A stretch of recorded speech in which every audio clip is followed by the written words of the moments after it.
Baik, Assalamualaikum warahmatullahi wabarakatuh. Perkenalkan, nama saya Mocius Rifandar dan Samsudin dengan standbook 225790001. Di video kali ini saya akan mempresentasikan materi saya yang berjudul Dampak Kolonialisme Terhadap Perkembangan Ekonomi Global.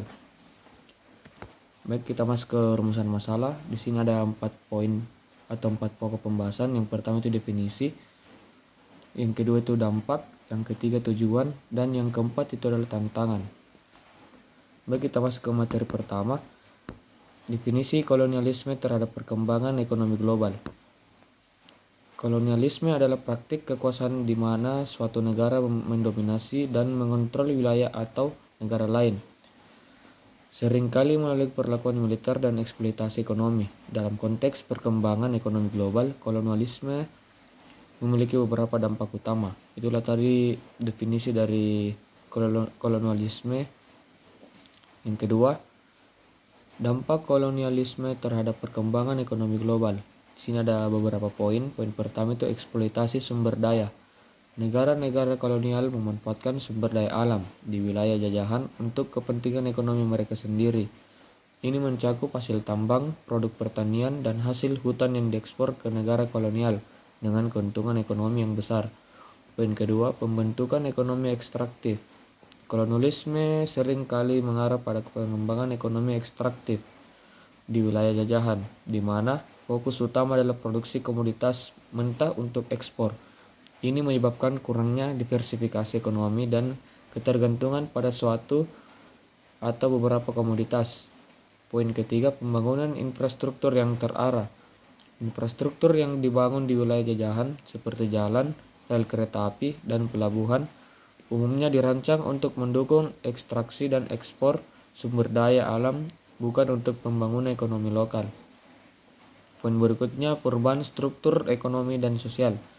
Kolonialisme mengubah struktur ekonomi dan sosial masyarakat lokal, sering kali dengan mengintroduksi sistem kepemilikan tanah baru, tenaga kerja paksa, dan hierarki sosial yang menguntungkan kepentingan kolonial. Berikutnya, integrasi ke pasar dunia. Kolonialisme memaksa banyak wilayah untuk menjadi bagian dari ekonomi global dengan cara yang tidak seimbang. Wilayah jajahan seringkali menjadi penyedia bahan mentah dan pasar bagi produk jadi dari negara kolonial. Berikutnya, peningkatan ketimpangan ekonomi.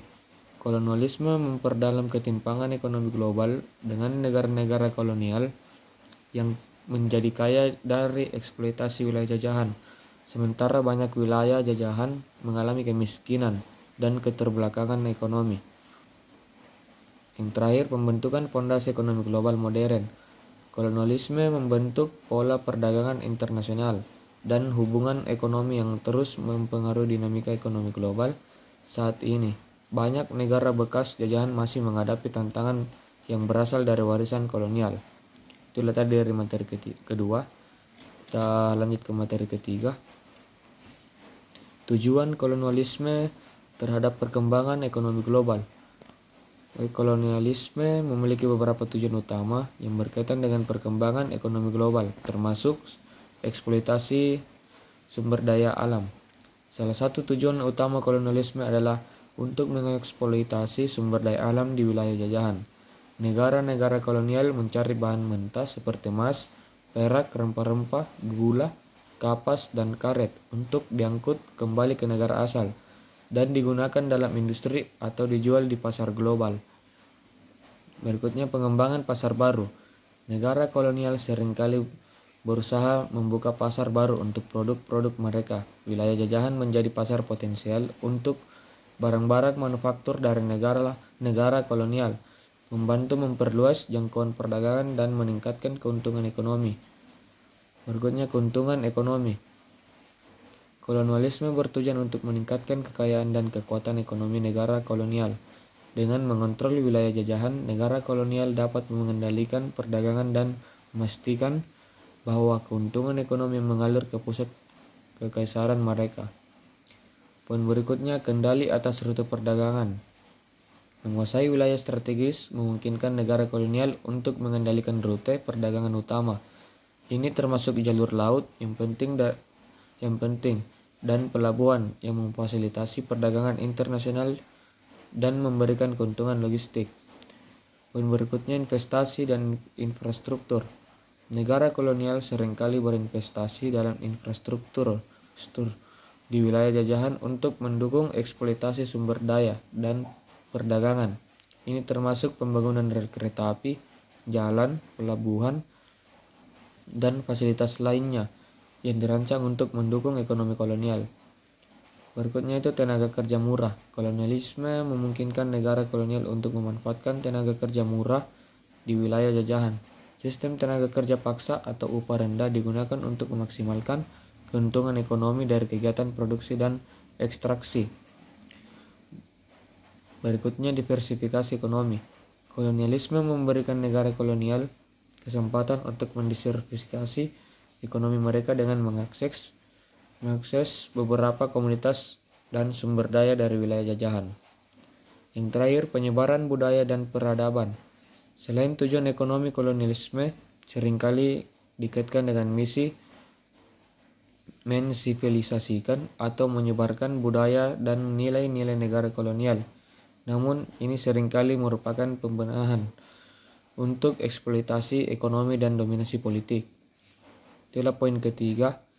Kita masuk ke materi keempat, tantangan kolonialisme terhadap perkembangan ekonomi global.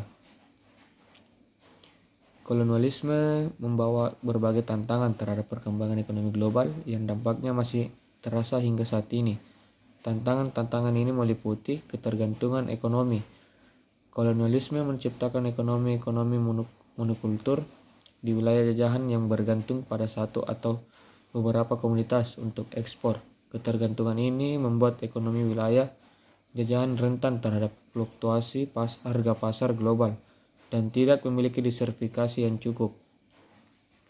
Poin kedua, ketidakadilan ekonomi. Kolonialisme memperdalam ketimpangan ekonomi global dengan memusatkan kekayaan dan keuntungan di tangan negara-negara kolonial.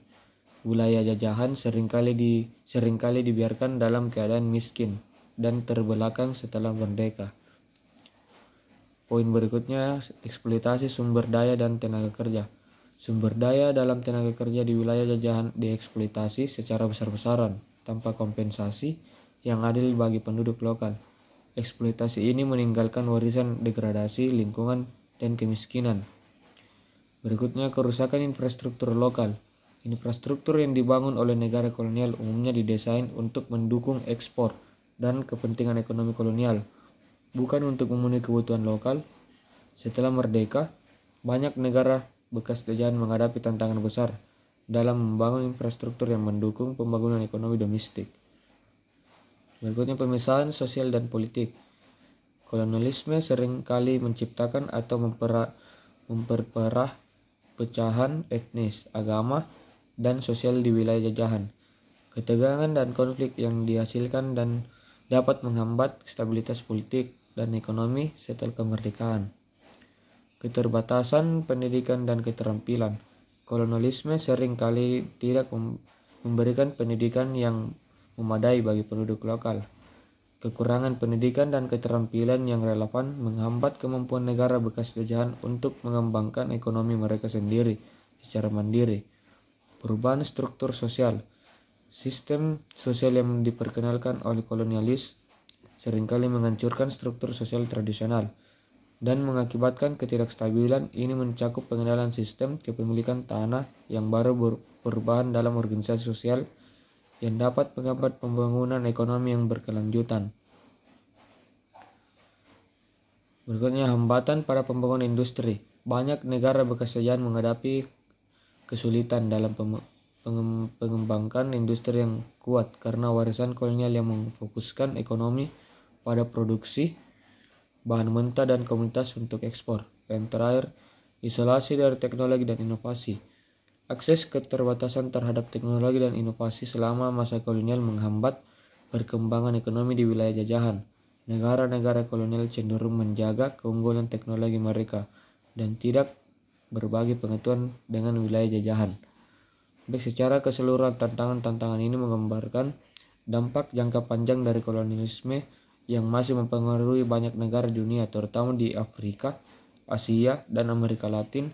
Warisan kolonial ini memerlukan upaya besar untuk diatasi dalam rangka mencapai pembangunan ekonomi yang berkelanjutan dan adil. Itulah materi yang bisa saya sampaikan pada video kali ini. Lebih dan kurangnya mohon dimaafkan. Assalamualaikum warahmatullahi wabarakatuh.